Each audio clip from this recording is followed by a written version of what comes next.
Alright, so here's a little compressor I just made up to clean out a couple gas tanks. Obviously, pneumatic powered, 5-gallon bucket deal. Nothing really fancy here. That little compressor, I cannot let it shut off. I have to keep bleeding air off, otherwise it will not crank again under pressure. It'll drop voltage so low that I blow lights. So I can't do that. I just lost. Yeah, I just lost one this time. We're good. So, regular pipe fins, 5-gallon bucket. I think it was $15 for the hose at Ace Hardware. It's Venturi effect. I'll show you how that works momentarily. I mean, it isn't great, but you can suck up a little bit with it. Will do. Yeah, that's not quite. Oh, yeah, hopefully, yeah.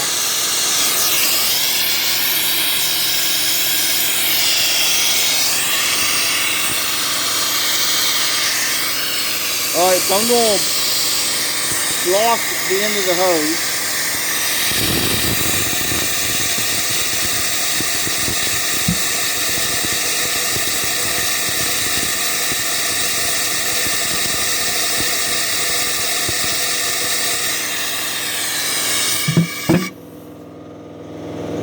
Alright, so now I have the very noisy compressor shut off. Not a lot of power out of it, like it doesn't even suck up the rag there. Compressor, well, it's shut off at 50 psi. That compressor is really quite anemic, and also I've abused the crap out of that thing for a long time. It's not what it once was. It's worn out, to say the least. My guess, well, the math says for this to work the way it should and be comparable to a commercially available unit, McMaster has them for, I think, $400. I've used them before, they're awesome. You need about 10 CFM. That compressor, when it was new, was 5.9 or 6. I don't think it does that anymore. So, that being said, take that into consideration with my, crappy demonstration I just did. So here's the gist of it. This is all these things are. So obviously your bucket in this case is your suction container, same as any other shop vac ever made that I'm aware of.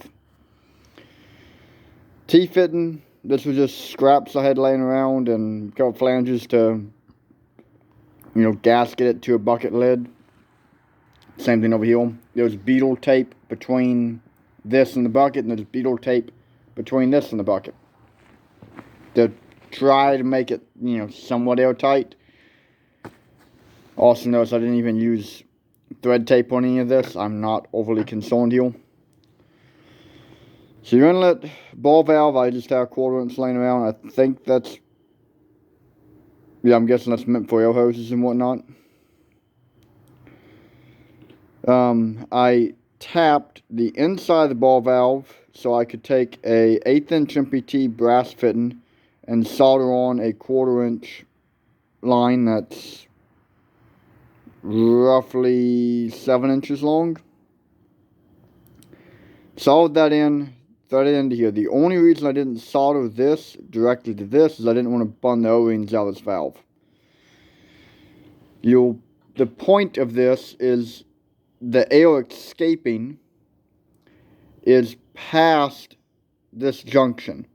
That way, the velocity of the air going through this tube creates a vacuum behind it, sucking out of the barrel. You could fine tune and make this more better and actually do the math of what is correct and size all your components correctly, and you would get a much better end result. Now, this is me just throwing scraps I had together to make something work, to which it's not great, but it is functional. I don't think I used a wrench on any of this. I just hand tightened everything. Like, everything here is the right thing the wrong way, I guess. Yeah. And you probably can't see down there. It's like a bigger bit of crap. It's not great. It's not perfect. It's honestly kind of horrendous, but if you need to suck out flammable liquids, this is a quick and dirty thing you can do just to make something work. Lots of improvement to be had here. This was just scrap that I had laying around to make something work. So, hopefully that helps you. If you have an interest in doing something like this, please do better than I did. It's